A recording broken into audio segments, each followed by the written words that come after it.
A názáreti Jézus legyen veletek, emberek! Dicsértessék, testvéreim! Mai áldozat egy Kawasaki 400, ami valójában nem egy Kawasaki, hanem egy Suzuki, de mindegy.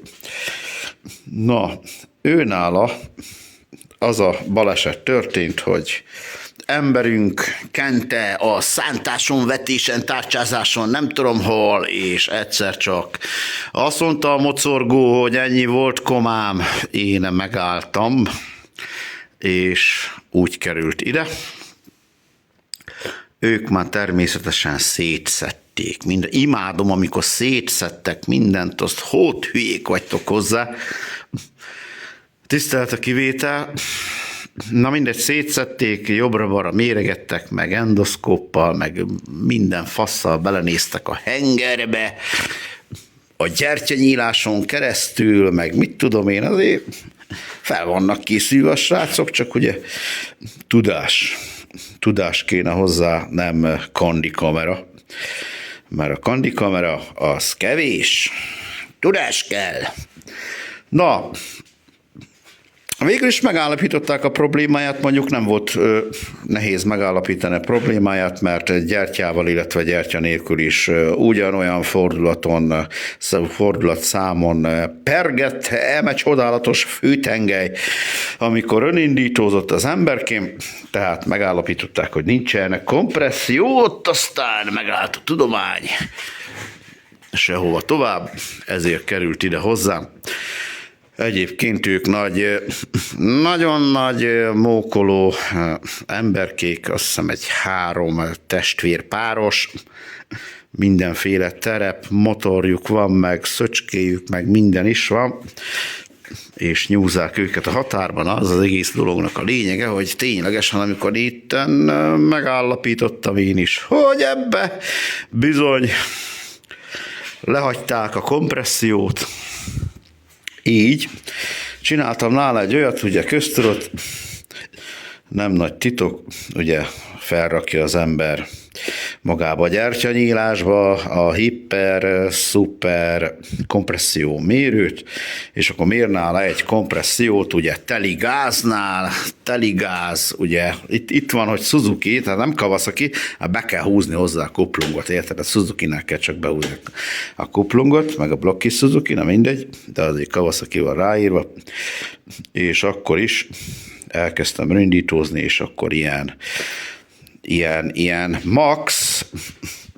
max ilyen 2 bár volt, nem több, nem kevesebb, 2 bár volt benne. Mit csinál ilyenkor a jó szerelő, ugye? A gyertyanyíláson keresztül belespriccol olyan, nem tudom, egy kevés olajat, és akkor úgyis mekkora szúnyog a kurva anyád. Úgyis megméri a kompressziót, és hát ez sajnos, ez nem emelkedett ez a kompresszió. Utána ugye, hogy megnyugodjon a lelkiismeretem, ugye rá lett rakva a veszteségmérő. Felraktam rá a veszteségmérőt, és tulajdonképpen a veszteség az annyi volt, hogy mit tudom én, elkezdtem nyomni ilyen 2 bárral, mint hogyha így a levegőbe priccolgatnám a levegőt. Valójában, ugye aki tudja, mi az a veszteségmérő, azt tudja, aki nem, az járjon utána, googlézza ki, mert google te barátod, nem a pornófilmet kell mindig nézni, hanem az okosságokat kell kigooglézni, és arra jutottam, hogy itt a szelepekkel is probléma van, illetve a gyűrűvel is probléma van, le is kaptam már itt a hengert, és a henger fejecskét most jelen pillanatban már, tehát a henger, ugye mivel egy nikoszilos hengerről beszélgetünk, vagyis hogy igen, tehát erről a nikoszilról elárulok nektek valamit, ugye, hogy mindenki azt gondolja, hogy minden motorkerékpár nikoszilos, de nem, mert valójában a nikoszilt, ezt az ekte dolgot, ugye, amit felhordanak ide, az alumíniumra, ugye itt a hengernek a belső falazatára bizonyos, mit tudom én, 5 század felületi kezelés van, egy nikoszilos kezelés rajta. Ezt annó kövezzetek meg, azt hiszem, hogy a Honda vagy a Suzuki, már most jelen pillanatban nem emlékszek rá, a Honda vagy a Suzuki találta ki ezt a nikoszilos hengert, és utána a többi gyártó, mivel ugye szabadalmaztatták, ugye ezt nem adták ki, ezt a nikoszilnak az összetevőjét, az összes, a Kawasaki, Yamaha, Ducati, meg blablabla, kitalálta az ő saját nikoszilját, de az nem az ekte nikoszil keverék, hanem tehát minden gyártónál nikoszilnak hívjuk, de az minden gyártónál más. Minden gyártónál más, ugye, mert nem adták ki ennek a szent lófasznak, mondom, a Honda vagy a Suzuki, nem tudom, de azt hiszem, hogy a Honda, ugye nem adták ki ennek a forradalmi dolognak, ugye, az összetevőit, így minden cég saját magának kifejlesztett egy nikoszilos hengert, ugye, de ez nem nikoszil, hanem mit tudom én, ez mondjuk jelen pillanatban egy Suzuki nikoszil, a Yamahának egy Yamaha nikoszilja van, etc. De gondolom, ezt nagyon sok mindenki nem tudta, tehát mindenki saját magának ezt a speciális réteget, amit fölvisznek az alumínium hengernek a falára, ezt mindenki saját maga találta ki, tehát ez gyártónként eltér az összetétele. No de mit is akartam ezzel mondani? A lényeg, hogy ennek a motorkerékpárnak, tehát ez 2 sebből vérzett, egyrészt nem zártak a szelepek, itt már nagyjából el van pitakolva a dolog, be vannak csiszolva a szelepek, természetesen szelepszár szimering is lesz őkelménél cserélve, meg ugye a következő dolog meg az volt, hogy le volt ragadva a gyűrű. Le volt ragadva a kompressziógyűrű, le volt ragadva az olajlehúzó, olaj átteresztő, az összes le volt ragadva, tehát amikor rajta volt a dugattyún, a gyűrűk, így fogtam bele, és átcsúszott rajta. Most már benne vannak az új gyűrűk, ki van tisztítva természetesen az olajhorony, illetve ugye az áteresztőnek ott folyik vissza azon a 3 furaton, meg a másik szoknyánál is van neki 3 furata, ugye a túloldalon, ott folyik vissza a lehúzott olaj, amit ugye lehúz a 2 olajlehúzó gyűrű, és az olaj átteresztő gyűrű átenged, és akkor ott folyik vissza. Az egész dolognak a lényeg, hogy benne van. Jaj, az új gyűrű, látjátok milyen nehézkesen jár, meg így egy kézzel nem nagyon tudom járkáltatni, úgyhogy ez tiszta új lesz. Mivel ugye megvizsgáltam a henger falat, és valójában sérülés nyoma nem látszódik rajta, ez egy ás gyűrű, 89,95 százados dugattyú, teljesen makulátlan, tehát a szoknyánál is makulátlan, nincs rajta kopás, úgyhogy én úgy gondoltam, hogy csak egy gyűrű sort fogok ebbe a csodálatos 4-kerekű kecskébe rakni, ami már jelen pillanatban benne van, azért van összefűzve, mert én így csinálom, így sokkal könnyebb. Ahol van hely, természetesen nem mindegyik motorkerékpárnál lehet ezt megcsinálni. Na várjatok, felhúzom. Így, tehát itt kint lazán bele tudod helyezni egy bizonyos célszerszámmal a dugattyút magába a hengerbe, és akkor, hogyha kibírnám ezt tolni, de nagyon nehezen tudom kitolni, és akkor így kitolod a dugattyút, és sokkal könnyebb itt kint, ugye hogy áll ez? Így áll, nem így áll, így áll, így, és akkor felhelyezed a hajtókarra, bedugod a csapszeget, felrakod a csapszeg biztosító zégergyűrűt, és akkor ágyez, bugyez, tehát nem a dugattyút rakod fel, természetesen nem mindegyiknél van így kivágva a hengernek a hüvelye, van amelyiknél nem lehet megcsinálni, ott szarakodni kell, tehát van egy ilyen célszerszám, ugye, ami összeszorítja a gyűrűt, azt ott kell vele gecizni itt a helyén, ugye összeszorítod, igazgatni, 3 kéz is kevés, na mindegy, akinek van gyakorlata, az ott is lazán felbírja pattintani ezt a dolgot, de ha van ilyen lehetőség, ugye, hogy ki van vágva magának a csapszegnek a hely, és ki tudom tolni, akkor én így fogom rá. Természetesen fölmegy rá, ugye henger talptömítés, és akkor szépen fölhelyezem rá, bedugom a csapszegecskét, természetesen először ugye a felső, a hajtókar felső szemet ugye megkenem lónyállal, és akkor bemegy a csapszeg biztosító gyűrű, és akkor ágyez, bugyez, lenyomom, paf, és akkor mehet rá fölfele ugye a hengerfej. Na, ennél a hengerfejnél, ugye mondtam már, hogy cserélni fogunk itt szelepszár-szimmeninget, hogy egyszer szét van az a dolog szedve. Azt ne hagyjátok ki soha, hogyha erre adnátok a fejeteket, hogy szétszedtek egy ilyen hengerfejet, de az a legnagyobb probléma, hogy a kipufogó meg a vezérmű tengelynek a csapágyai, ezek már nem annyira faszák, úgyhogy én ezt így össze fogom pitagolni, menni fog, az biztos, 1000%, de felkészült a gazdája, hogy kell rá majd egy új hengerfej. Na. Ja. Igen, oké. Közben a fiam volt. Na mindegy, úgyhogy én ezt összepittakkolom a srácnak, és akkor viheti itt Isten hírébe, természetesen új hengerfej tömítés, új hengertalp tömítés, mert nem sziloplasztozzuk vissza.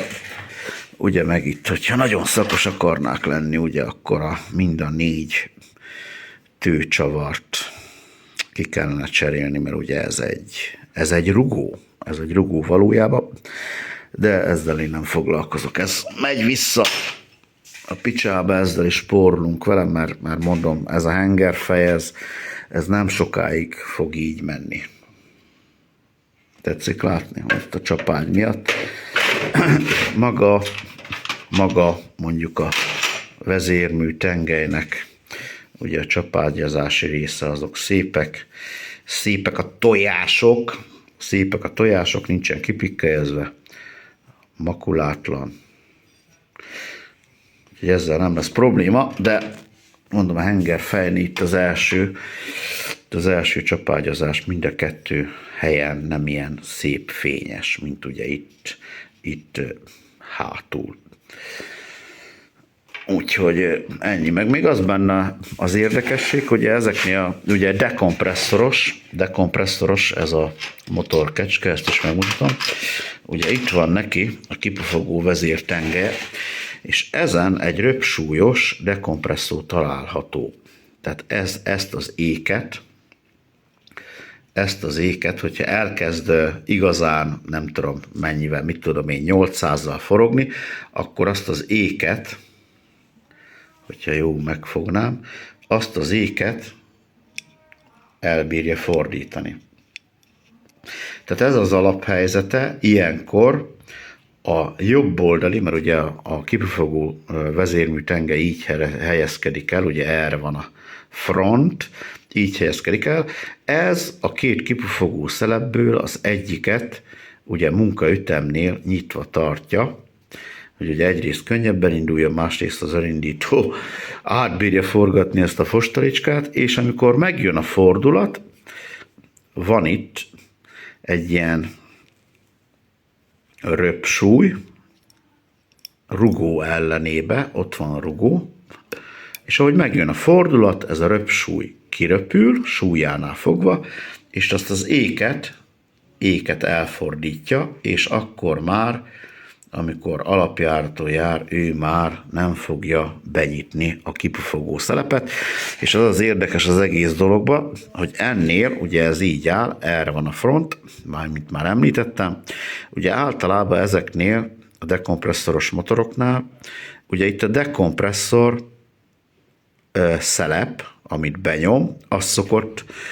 elkokszosodni, ennél meg pont fordítva volt, amit nem dekompresszorról, a kipufogó szelepet, az volt elkokszosodva, az nem zárt. Ez is érdekes, mert ez szokott a menetirány szerinti jobb oldalon, ugye, mert ez egy pici időre, ugye még beindul a motor, addig ő egy 4 fordulatból mind a 2 fordulatnál nyitva van természetesen, utána, amikor megérkezik ugye a fordulat, ugye a centrifugális erő ugye kibassza ezt a szart, és utána már nem fog benyomódni az az egy darab szelep, ezáltal ugye még 2 ütem van, tehát 2 kipufogás van, kb. És azt per kb. Most nem tudom, majd a nagyokosok megmondják, hogy hányat fordul, hányat kipüfög, mikor ez a valójában lehet, hogy csak egyet, még ez a röpsúly ki tud repülni, és ugye megakadályozza ez a kis elforduló szar, ugye, hogy benyisson a szelep, de ugye ott Cox távozik, tehát a felfekvő felületeken, meg amikor eleve kipufog, akkor is Cox távozik, de én nekem az a tapasztalatom, hogy mindig ez szokott jobban Coxos lenni, tehát a felfekvő felületekről beszélgetek, de ennél a másik, de brutál metálisan le volt coxolódva, úgyhogy amint lehet látni, ilyen szinten el van pitakolva a dolog. Ezt a részét elmondtam, most már ezt is tudjátok. De az az érdekes, hogy ilyet sem láttam még, hogy a gyűrű.